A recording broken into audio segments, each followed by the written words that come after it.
Chapter 18. Me and Howard rode our bikes up and down that mountain road all morning long. We tromped through woods, pushing our way through thick shrubs and stepping over prickier bushes. We went back to the creek behind Howard's house 3 times, calling and whistling. We peered under porches and open sheds and circled barns. By lunchtime, the blazing summer sun overhead left pockets of melted asphalt in the road and trickles of sweat down our backs.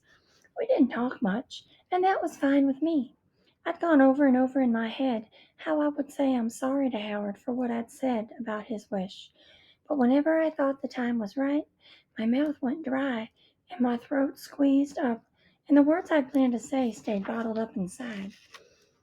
We went back to Gus and Bertha's a few times to check the trap, but the table scraps were still in the pie tin.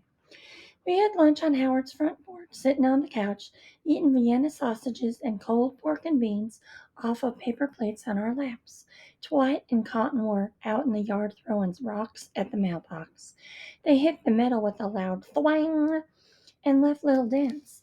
They hit Mrs. Odom came out and told them to stop, and then she sat on the couch and told me not to worry. She was sure Wishbone would come back. "You've got to think positive," she said. "Yes, ma'am," I mumbled. Did you know? Did she know I'd said that mean thing to Howard? If she knew, I bet she wouldn't want me on her team anymore. That afternoon, Burl drove us into town to search parking lots and dumpsters. Dwight and Lenny made some lost dog signs, and we nailed them to the telephone poles and fence posts. It was almost supper time when me and Howard rode our bikes back to Gus and Bertha's and checked the trap once more. Then we sat in lawn chairs out by the garden and watched dragonflies flit over the tops of marigolds. In my head, I said, "Howard, I'm sorry. I said that about your wish. You know about your up and down walk?" Then I'd say, "Shoot, nobody even cares about your up down walk." But then he'd know I was a big fat lie, 'cause he saw those kids leaving him out of their kickball games and cutting in line in front of him like he was invisible. So I sat there in silence with my thoughts spinning in my head. Maybe he didn't care about what I'd said. I mean, he was still being nice to me. He was helping me look for Wishbone. "You sure do look forlorn," Howard said. I didn't know one other kid in the whole world who could use the word forlorn, but that was the perfect way to describe me. Forlorn. Just before supper, Jackie called and told me she went to see Scrappy in jail and he got a tattoo. "Don't you even want to know what it is?" she asked when I didn't say anything. Sure." "A bird," she said. "A blackbird in a cage, right on the back of his hand. Can you believe it?" "I guess." Then she rambled on about how graduating from high school wasn't all it's cracked up to be, and how much she hated her job at the Waffle House. "People leave all the tables all nasty with syrup," she said, "and they plop their crying babies in a high chair and expect me to bring their blueberry waffles in like a minute." She told me that her boyfriend Arlo wrecked his car and turned out to be a loser. "And Carol Lee saw him at the mall with Darla Jacobs," she said. "So I told him, 'Adios, sucker,' and then—" "Aren't you going to ask me about Wishbone?" I said. "What?" I've been telling her all about Wishbone when she called. How smart he is, and how he learned to sit and stay, and how he slept beside my bed. "Wishbone," I said, "my dog. Aren't you even going to ask me about him?" "Oh, sure," she said. "How is Wishbone?" "Gone!" I hollered. "He's gone!" And then I spewed out the whole sorry story about how he'd run off, and I'd looked everywhere about, but I figured he'd rather be a stray than live with me. I tried to stop, but I couldn't. I moved on to how he didn't want me the same as nobody else wanted me, and how I hoped she was enjoying her perfect life while I was stuck here in Colby with a bunch of squirrel-eating hillbillies. And then I hung up and sat on the floor with my back against the wall. I could see Bertha in the kitchen stirring something on the stove and pretending like she had heard me. When the phone rang again, I just looked at it in my hand. Bertha stopped stirring. Ring, ring, ring. Hello, I said in a trembly voice. Charlie? Jackie's voice floated through the telephone, soft and sure. From Raleigh to Colby, I pictured that voice traveling from Carol Lee's fancy brick house, along sideways and over treetops, and then up the winding roads and down the gravel driveway into this little house perched on the side of the mountain, and finally getting to me, sitting on the floor and needing to hear it. I'm sorry about Wishbone, Jackie said. I really am. I hope he comes back. I watched a fly dart from the window screen to the lamp to the ceiling. Charlie, Jackie said. What? I know this whole situation has been hard on you. Situation? Is that what this was? A situation? I think Mama's getting better, Jackie said. I talked to her yesterday, and she sounded better. What did that mean? That she got out of bed? That she got her feet on the ground, that she cared one little bit about me, that I'd go back to Raleigh and our broken family would disappear, and in its place would be a real family holding hands and saying the blessing? Maybe I can come visit you soon, Jackie went on. I'm going to get my driver's license in a couple of weeks. Did I tell you that? And Carol Lee got a car for graduation. Can you believe that? If I get some time off from my God-forsaken job, I could come to Colby. We could go to Asheville and hang out. They have vegan restaurants there. Did you know that? I'm thinking about becoming a vegan, and I bet if I. She jabbered on about all the things we could do, but she left out the part about how she would go back to her perfect life and I would still be here without my dog and wishing I hadn't been mean to Howard. That night, when Gus got home, the three of us drove around looking for Wishbone. We went down to the school and over to the diner. We drove through the trailer parks and up the alleys. While we drove, Bertha told us a story she read in the newspaper about a dog that fell out of the back of a van in North Carolina and managed to find his way back home in Indiana. Almost 400 miles, she said. The family had been on vacation in Maggieville. I can't hardly believe that. Gus was quiet, shifting a toothpick from one side of his mouth to the other while he scanned the roadside and the parking lots and the woods as he drove. Every now and then he said, Don't worry, Butterbean, we'll find him. But I was thinking that maybe now was the time to change my wish. Maybe next time I got a chance, I should wish my dog would come back. Finally, it got too dark to see anymore, so we headed home. We turned into the driveway, and that old car bounced and squeaked over the holes, the crunch of tires on gravel echoing in the still evening air. The headlights sent beams of light dancing through the mountain laurel and chokeberries beside the driveway. Finally, the house came into view, and I thought my heart was going to leap right out of me at what I saw. There was Wishbone, wagging his tail as he trotted toward us, dragging his leash on the ground behind him. Chapter 19. Wishbone had liverwurst and scrambled eggs for dinner every night for a week. He learned to roll over and turn in circles and flip a dog biscuit off his nose and catch it. And he didn't sleep on the floor beside my bed anymore. He slept right in the bed with me. I didn't mind his liverwurst breath one bit. I loved his soft, warm fur and the feel of his heartbeat against my cheek when I hugged him. Every night after supper, when me and Gus and Bertha sat out on the porch, Wishbone snored contentedly while I rubbed my bare feet over his warm back. Sometimes he'd jump up and let out a bark at a noise down in the woods, a raccoon or a possum, or maybe even just the rustle of the leaves in the wind. That is one happy dog, Butterbean, Gus would say. Then Bertha would urge Gus to tell us another story about his dog Skeeter. How about the time he fell in the river when all we were fishing and your brother jumped in after him and flipped the boat over, he said. Gus chuckled, But before he could say a word, Bertha said, "Oh, I know. Tell Charlie about how your sister used to dress Skeeter up in her Girl Scout uniform." I took Wishbone to the Odoms almost every day. I still hadn't told Howard how sorry I was for what I said about his uptown walk. So there was always a big old elephant in the room for me. But Howard, he never let on that anything had happened between us.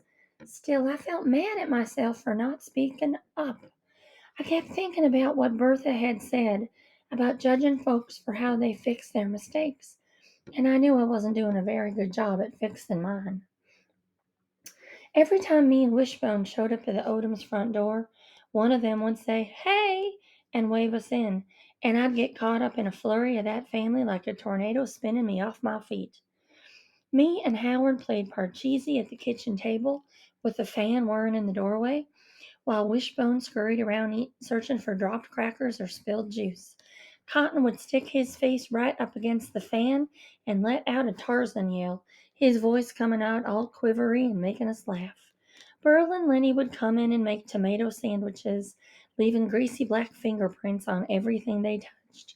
It seemed like they were always working on some kind of engine car, motorcycle, lawnmower. Every once in a while, a swear word would drift through the screen door from out in the yard, and Mrs. Odom would march out there and tell them to hush up talking like that. Dwight went to baseball camp at the YMCA and came home covered in red dirt and sweat. Most days he and Cotton ended up in some kind of wrestling match, throwing cushions at each other, until Cotton ended up whining to Mrs. Odom.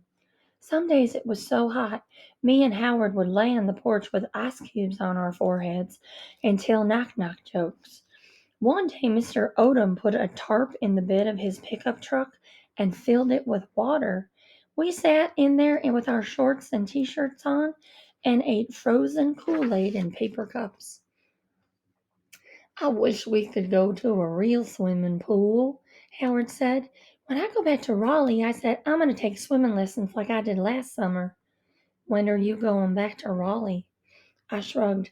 "I don't know for sure. I'm just saying when I do." "Maybe if you stay in Colby, Daddy will drive us over to the lake one day," Howard said. "We can take Wishbone. I bet he'd like to swim." "Maybe. Let's go down to the creek," Howard said. I sighed. He'd been trying to get me to go back down to the creek behind his house for days, but I was nervous. "What if Wishbone runs off again?" I said. "Hold on to the leash real good," Howard said. "But really, Charlie, he don't want to run off.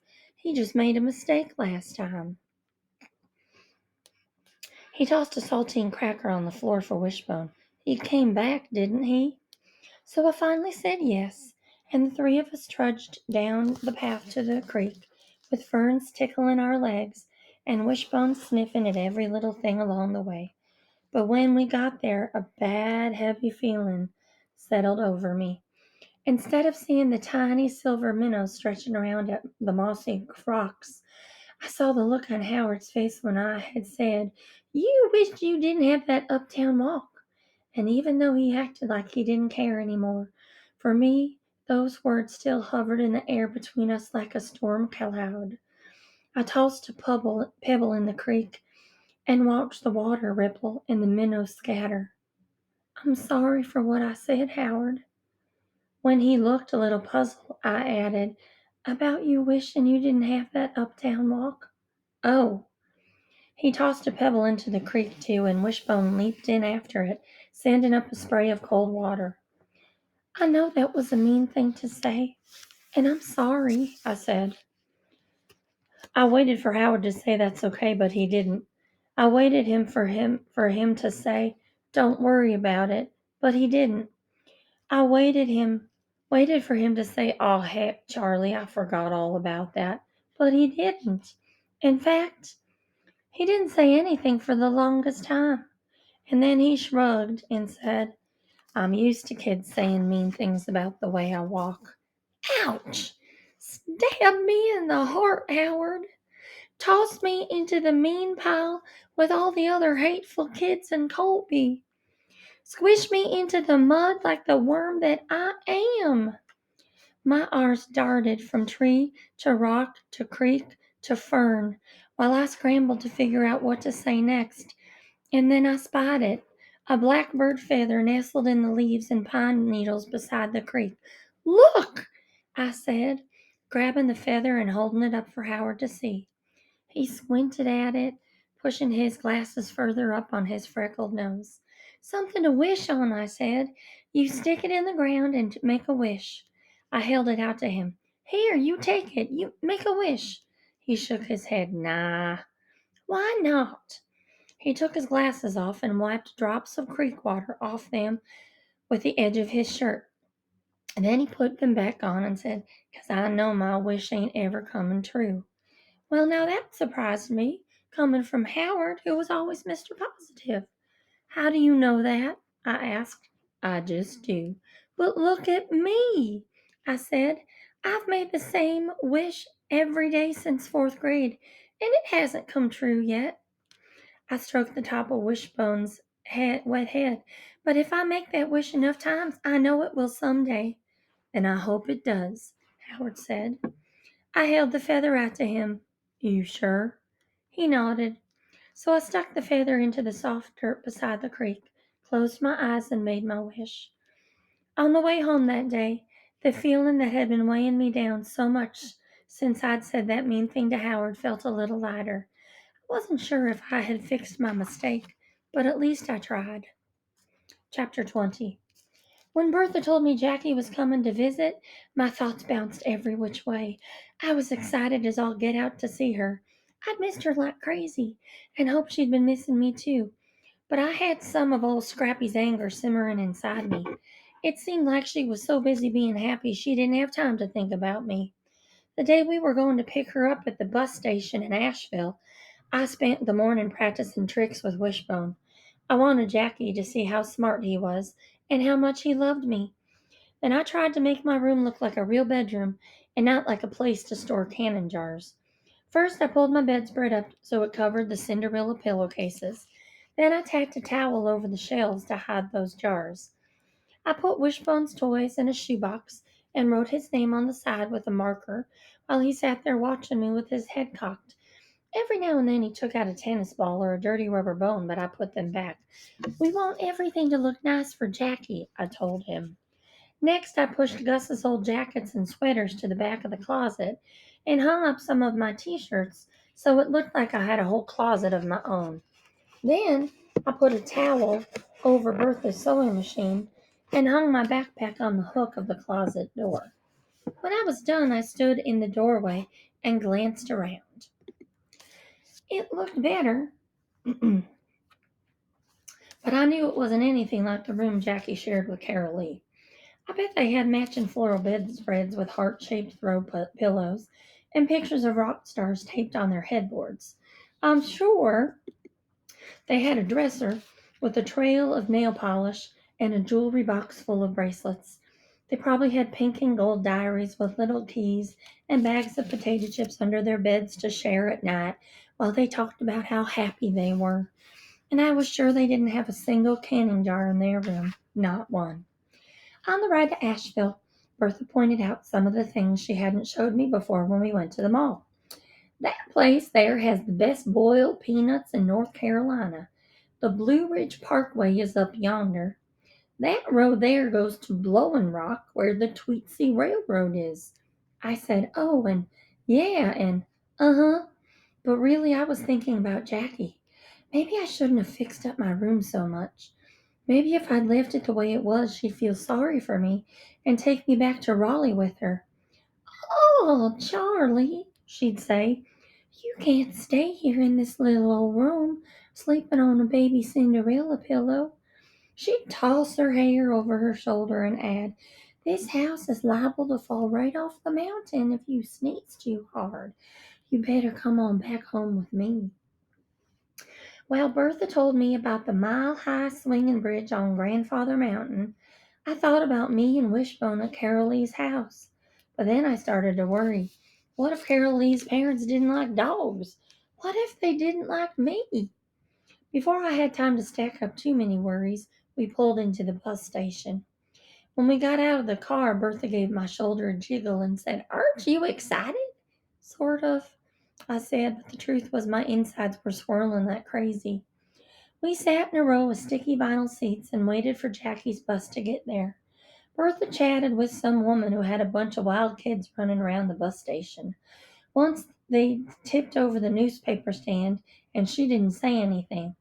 Gus fell asleep after about a minute, his head nodding until his chin dropped down into his chest, and his cheeks puffing out with every breath. I sure hoped he didn't call me Butterbean in front of Jackie. Finally, the man behind the ticket counter called out, "Bus number 94 arriving from Raleigh." And before I knew it, Jackie was swooping toward me, tall and tan and smiling. I could practically see the happiness floating above her like a halo. The first thing she did was turn her head sideways, pointing to the bright blue streaks in her dark hair, and said, "Like it?" Um, it's okay, I said. "Scrappy had a hissy fit," she grinned. "But you know what I say?" She tossed her head so her blue streaked hair swished back over her shoulder. "I say, who cares? 'Cause this is the new me." The new me? What did that mean? What was that like, a new life? Maybe Jackie had gone and found herself a new life, like Mama had tried to do all those years ago. A life that didn't include me. On the way back to Colby, Jackie and Bertha jabbered away like they'd been best friends forever. By the time we got home, they had every minute of every day planned out. Bertha was going to teach Jackie how to fry chicken and sew a zipper in a skirt. They were going to visit the thrift shop over in Fairview to look for a football jersey Jackie needed for a place she was in at Carol Lee's church. They were going to pick squash in the garden for Jackie to take back to Raleigh. And Bertha was going to share her super secret recipe for squash casserole with cream of mushroom soup. On and on. Jabber and jabber. "Hello?" I thought, what about me? Anybody want to do something with me? Bertha must have read my mind or noticed my slumping shoulders, 'cause when she got out of the car, she said, "And I bet Charlie's dying to show you around Colby. She knows every nook and cranny now." She winked at me. "Right, Charlie?" "I guess." "And just wait until you see Wishbone," Bertha said. As soon as we got inside, Wishbone came leaping toward us, ears flapping and tail wagging. I knelt down and let him lick my face. "Ew," Jackie said. "Don't let a dog tongue get in your mouth. He's just kissing me." I pressed my cheek against his nose. "He loves me." Jackie made a face. "And watch this," I said. I showed her how Wishbone could sit and shake and roll over. "Wow, Charlie," Jackie said. "I never knew you were such a good dog trainer." "Well, he's pretty easy to train 'cause he's so smart. And by the time we get back to Raleigh, I bet he'll know a whole lot more stuff." Jackie lifted her eyebrows and squeezed her lips together but didn't say anything. She strolled around the tiny living room, studying photos of old people on the table beside the couch, peeking into Bertha's yarn basket, peering into the kitchen. "I love your house," she said to Bertha. "Gus's granddaddy built it with his own two hands," Bertha said. "Ain't that right, Gus?" Gus blushed a little and nodded. "Check out the back porch," Bertha said, motioning toward the kitchen. The next thing I knew, Jackie was out there raving about the view and the mountains and all. I sat on the floor in the living room with Wishbone snuggled in my lap, listening to this new Jackie and wondering what had happened to the old Jackie. The one who went to my dance recital while Mama and Scrappy stayed home and yelled at each other. The one who spent her allowance to buy me one of those friendship bracelets the other girls had it at school. The one who made cupcakes for me to take to school on my birthday while Mama watched soap operas on her in her bathroom. That Jackie was gone, and in her place was this new Jackie, with blue streaks in her hair, out on the porch telling Bertha how much she loved the Blue Ridge Mountains. And then this new Jackie went and said something the old Jackie never would have said. "Charlie is so lucky to be here with y'all." "Lucky?" "She thinks I'm lucky I got yanked out of the only place I'd ever known my whole life and sent off to live with people I'd never laid eyes on before. Lucky my family was all broken up and scattered every which way? Then Bertha said, No, me and Gus are the lucky ones. Right, Gus? Right, Gus said. When they came back in from the porch, Bertha said, Charlie, why don't you take Jackie back to your room so she can put her things away? I led Jackie to that tiny room and waited for her to say what I'd been imagining, like how awful it was. Even though I'd fixed it up, she'd say it was too small. She'd peek behind that tacked up towel and see those cannon jars, and then she'd say I'd better go back to Raleigh with her. But no, this new Jackie said, I love this room, Charlie. Can you believe you've got a room all to yourself and you don't have to share any more like we did back home? Well, didn't that beat all? I like sharing a room back at home, I said, making my voice sound pitiful. I was going to show her Gus's clothes jammed in my closet, but she flopped onto the bed and said, Well, yeah, but it's nice to have a room that's just yours. Nobody leaving their dirty socks on the floor or taking up all that space on the dresser. She kicked her sandals off and leaned against the wall. Don't get me wrong. I like Carol Sue and all, but sometimes I wish I could be by myself, not have her snooping through my stuff or using my makeup without even asking. She tossed her hair over her shoulders and said, I just love Gus and Bertha, don't you? Now, I have to say that question caught me off guard, and I surprised myself when I didn't hesitate one little bit and I said, I do.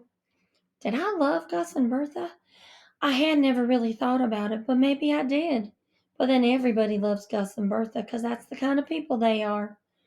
And you got yourself a dog, Charlie, she said, rubbing her bare foot along Wishbone's back.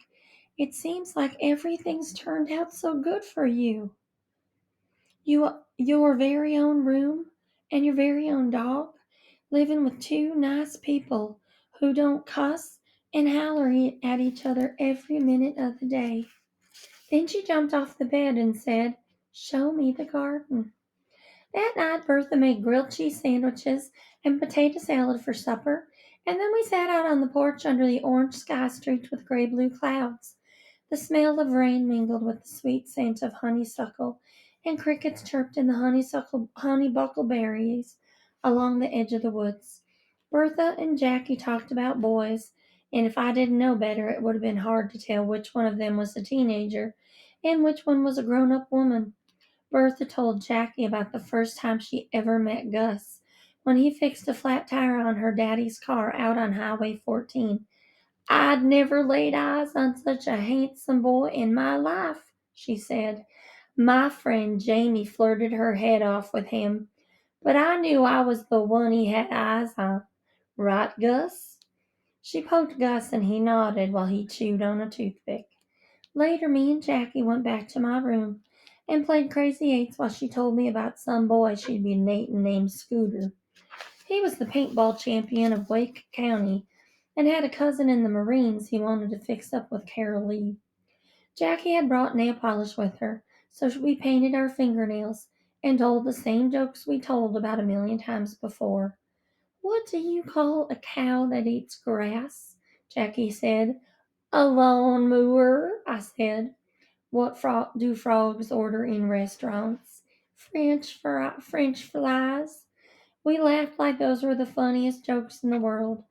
For the first time since she showed me her blue streaked hair at the bus station, she seemed like the old Jackie, and I realized how much I missed her. After we turned out the lights, she fell asleep in no time flat. Her soft snoring drifting through the air reminded me of all those nights we shared in our room back home. I thought about how we lay there in the dark and listened to Mama and Scrappy fussing and fighting. When I was little, sometimes I'd crawl in bed with Jackie, and she would sing right in my ear so I couldn't hear the mean words they hurled at each other. Now here we were sleeping in the same room again, Jackie in my bed, and me on the sleeping bag on the floor with Wishbone. Except this time, the only sounds I heard were Jackie's soft snoring and the bullfrogs down in the woods. And then I thought about Jackie raving about this house and that porch and my very own room. In my head, I could hear her saying how she just loved Gus and Bertha, and telling me how everything's turned out so good for me. But then I thought, what's so good about being tossed out of my own house and riding the bus with those giggling kids and feeling for all the world like a stray dog with no place to call home? I hugged Wishbone closer and kissed his nose, while my thoughts bounced around so much they finally wore me out and I fell asleep. Chapter 21. I spent the next few days watching Jackie flit around Colby like she'd lived there her whole life. She talked about high school football with the mailman and took cold fried chicken to Bertha's knitting club. She set up a vegetable stand at the end of the driveway and chatted with everybody who stopped to buy beans and squash, telling them about Raleigh and her waitress job and her new driver's license. And at the thrift shop in Fairview, as I watched her laughing with the owner about a big ugly hat somebody brought in, I felt like I was seeing her for the first time. Maybe this was the new Jackie. How come I never noticed how much everybody loved her? Even Bertha's cats couldn't get enough of her, rubbing their heads against her legs and purring in her lap. Every one of the Odom boys was red faced and tongue tied around her, falling all over each other to open the car door for her or bring her cold lemonade every time we went over there. I can't believe you know how to rebuild an engine, she said to Burl the first day we visited. And the next thing you know, she's out there in the driveway squinting down at a carburetor or something, like it was the most fascinating thing she'd ever seen. Every now and then she flipped her hair over her shoulder, and I thought Burl was going to melt into a puddle right there in the gravel driveway. Mrs. Odom bought powdered sugar donuts out on the porch, and we sat around and listened to Jackie tell Waffle Horse stories. And one time, she said, this old lady came in a limo driven by a chauffeur. She brushed powdered sugar off her lap. Can you imagine going to a Waffle House in a chauffeur driven limo? Everybody agreed they couldn't. But she left me a $20 tip for a $4 waffle, so I'm not complaining, Jackie said. Howard and Dwight bugged their eyes out and said, Wow! She told us how she and the other waitresses called it the Awful House. And those boys all hooted and hollered like that was the funniest thing they'd ever heard. Then she told everybody about Raleigh, how big it is, and all the malls and tanning salons, and even an indoor miniature golf course. Y'all should come visit sometime, she said. I have my driver's license, and Carol Lee has a car. They grinned and nodded and said how much they'd like to go to Raleigh, and I felt jealousy poking at me so hard it made me squirm as I sat there on the porch steps. Late that afternoon, me and Howard took Jackie down to the creek with Wishbone, and she didn't waste a minute taking her shoes off and wading into the cold mountain water, her laughter echoing through the trees. She answered all Howard's nosy questions without a single eye roll, and acted like she hung out with uptown boys every day of her life. What's it like when you visit your daddy in jail? He asked. I liked who died when he asked that, but Jackie wasn't one bit bothered. Not as cool as it looks like on TV, I can tell you that, she said. We just sit at a table and talk about school and stuff. He tells me how bad the food is there and how the first thing he's going to do when he gets out is eat 14 hamburgers. I wanted to ask her if they ever talked about me, but I was scared the answer would be no, and I would look like a loser in front of Howard. I started to remind him that Scrappy is in a correctional facility, not a jail. But he and Jackie had already moved on to talking about that Bible detective game at Sunday school. I bet Charlie's terrible at that game, she said, giving me a poke. Reading the Bible was not exactly a popular activity at our house, right, Charlie? She poked me again. That night, Mrs. Odom invited me and Jackie to have supper with them. Burl and Lenny brought aluminum chairs in from the garden for us and nearly knocked each other over trying to sit next to Jackie.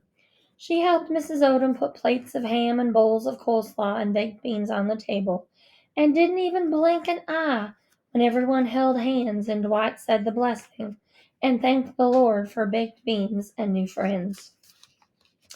I swear I felt invisible while everybody jibber-jabbered at the table.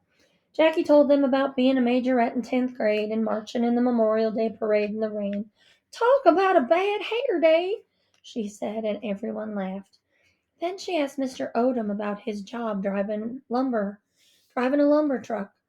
When he described driving from Colby to Charlotte to Greenville and everywhere in between, she said, "It must be so fun to go to all those different places." Then she went on to tell him about her friend Loretta, who worked the night shift at a truck stop at the interstate. And boy, oh boy, did she have some stories to tell about those truckers. Mr. Odom blushed a little at that, and Mrs. Odom jumped in real quick to tell us about Howard being the Bible detective champion at church. "No way!" Jackie said. "He didn't tell me that." And then it was Howard's turn to blush. Wishbone laid on the floor next to Cotton, 'cause he knew there would be food down there before long. Sure enough, he gobbled up a couple pieces of ham and some cornbread crumbs, and Jackie said, "Wishbone, stop that." But Mrs. Odom said, "That's okay. Shoot. Helps me keep the floor clean." Jackie laughed her sparkly laugh, and in that very minute I wanted to be her.